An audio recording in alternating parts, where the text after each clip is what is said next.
Good morning, all, depending when you're watching this. Good afternoon, good evening, or good night. My name's Ross, and I was always told how to voice radio. So today, I'm going to be showing you a new Torkoal card that could actually be really handy in an awful lot of decks. So sit back, grab yourselves a nice warm beverage, and enjoy. Now, starting off, of course, Torkoal's only got 120 HP. As we talk about quite a lot on the channel, that means that you are getting one-hit KO'd by stuff like Zoroark and Golisopod, which are going to be blunt with you, ladies and gentlemen. Little bit annoying. Now, you are a fire type, which means you are hitting a pretty good weakness at the moment because you've got grass Pokemon like the aforementioned Golisopod, but then you've got metal Pokemon like Duskmane Necrozma, so in that regard, you're actually doing pretty well. Weakness to water is quite nice because you've got stuff like Empoleon and Glaceon, but neither of those are, shall we say, lighting the world on fire at the moment. So, you know, that's always quite good. Pretty nice weakness to have. Retreat cost of 3. Gonna be honest with you, little bit annoying, especially in a world where Floatstone is just about to rotate and ruin our easy retreating for free options. Boo, hiss, etc. Now, being a fire Pokemon does, of course, mean we've got a few little extra tips. We got stuff like Volcanium, which can accelerate a little bit of energy. We've got Kiawe to accelerate energy, although just to be clear, it's not the best idea for this. Save it for something like a Ho-Oh.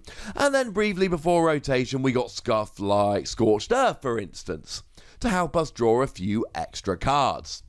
But the thing is, a lot of these fire decks really want to get a whole bunch of energy on the field nice and quickly. And that's where Torkoal comes in.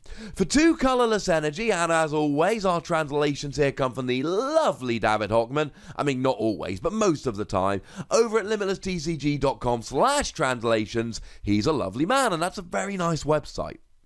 30 damage, discard the top 4 cards of your deck, and attach all fire energy there to your Pokemon in any way that you like. Now, there's several things to look at about this particular attack. First of all, you know, you can use counter energy, not that relevant, and double colorless energy, which again, not that relevant. In decks that really rely on stuff like Kiawe, Volcanion, etc., double colorless energy is not seeing a huge amount of play. The fire decks we're currently playing don't tend to play double colorless. That's not to say they won't in the future, but it is to say they're probably not at the moment. So the energy cost not ideal, but we can make it work.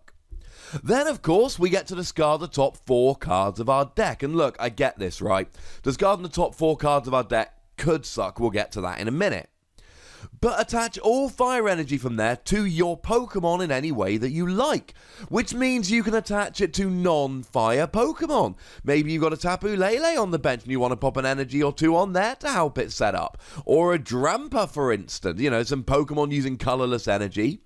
That's all fine and dandy, you are welcome to do so. And you could be accelerating 4 energy cards here. And let's face it, an attack like this is good enough for Guzzlord. Now, to be fair, Guzzlord does it for a single energy, and to be fair, Guzzlord has some really ridiculous follow-up attacks. But you can only accelerate energy to Guzzlord. This is basically like a mini Guzzlord in terms of accelerating energy, and you get to do a little bit of damage in the meantime as well. Now, this would require a different kind of deck. You would need a lot of energy in order to actually pull this off. It wouldn't be your standard kind of Ho-Oh, Kiawe kind of deck. You'd need to play a greater amount of energy. But if you got it working, oh my goodness, ladies and gentlemen, it would be fun, and you can accelerate a lot of energy here. Weirdly enough, though, one of the decks that this sounds really good in is actually Vespiquen Flareon, and I have mentioned this quite a lot at the moment, but generally speaking, that is a deck we've got that can most take advantage of discarding, so you know what, it makes perfect sense we would talk about it. And the thing is that this works beautifully in a deck like Vespiquen Flareon. First of all, you're already playing double colorless energy because they both attack for double colorless energy. Secondly, you want to discard cards because you want to be having as many Pokemon in the discard as you can, because both Vengeance for Flareon and Be Revenge for Vespiquen do 20 damage plus 10 for each Pokemon in the discard. And you're going to be playing a couple of fire energy anyway to take advantage of with something like Blacksmith, so maybe you end up hitting a couple of these fire energy by accident and getting a few energy onto your Flareon or your Vespiquen. Now again, it's not that likely because you're probably only playing kind of 3 or 4 fire energy anyway, but it's still a nice little bonus and you're generally playing it to discard anyway.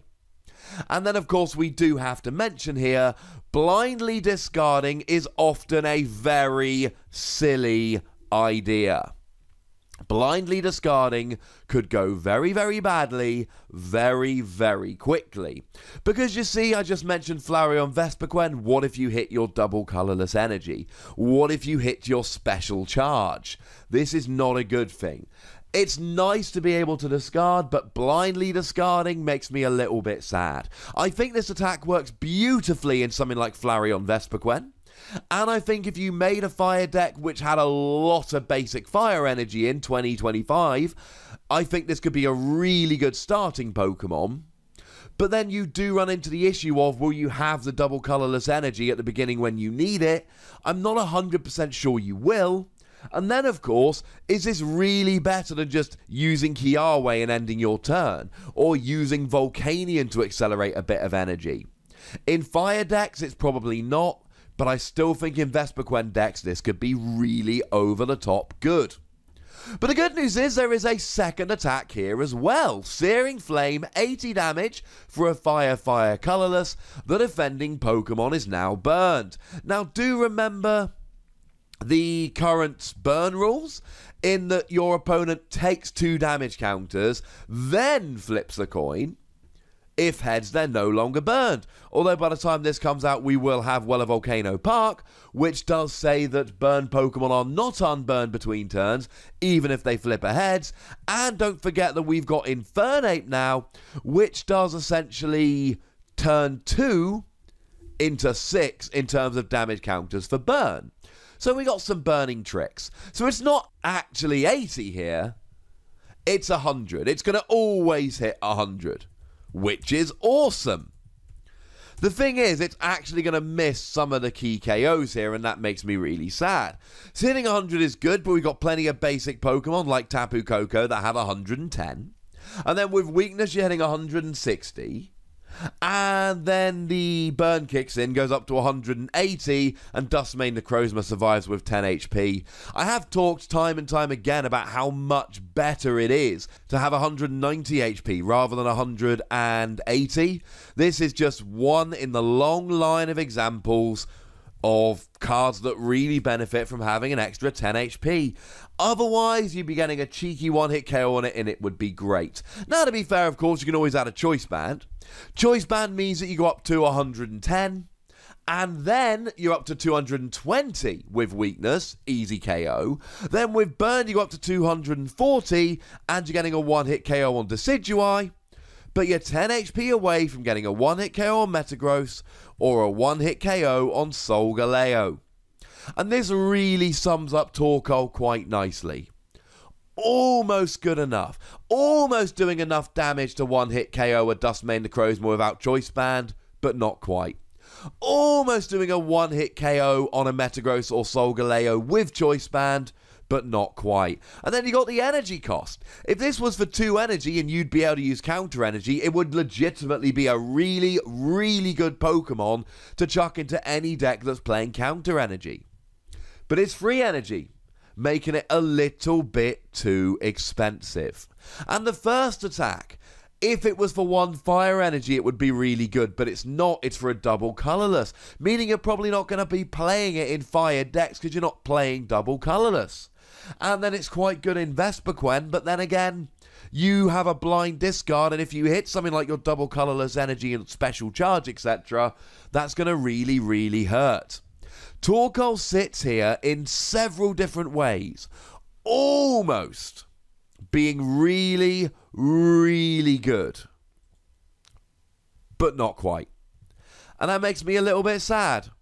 But there is, unfortunately, nothing I can do about it. Hey-ho, ladies and gentlemen. Hey-ho. I'll be giving Torkoal between 2 and 3 Wassies because I do think there's potential here and I do think this card could work, but there's just too many things going against it at every turn. Sorry, Torkoal. But I would love to hear what you think about Torkoal now, ladies and gentlemen. Do you think it could work in a mini Guzzlord kind of way? Or do you think it's just a little bit too awkward? Let me know in the comment section. Go nuts. Be nice. Make sure you like this video, subscribe to this channel, follow me on Twitter at the Wassie, and Twitch for some live action at twitch.tv/PTCGRadio. If you want to support the channel, get some bonus podcasts and all of that, head on over to patreon.com/PTCGRadio, where you can do just that. But by far the most important thing, as always, is to look after yourselves. Until next time, thank you very much for watching. My name's Ross, and you've been watching PTCG Radio.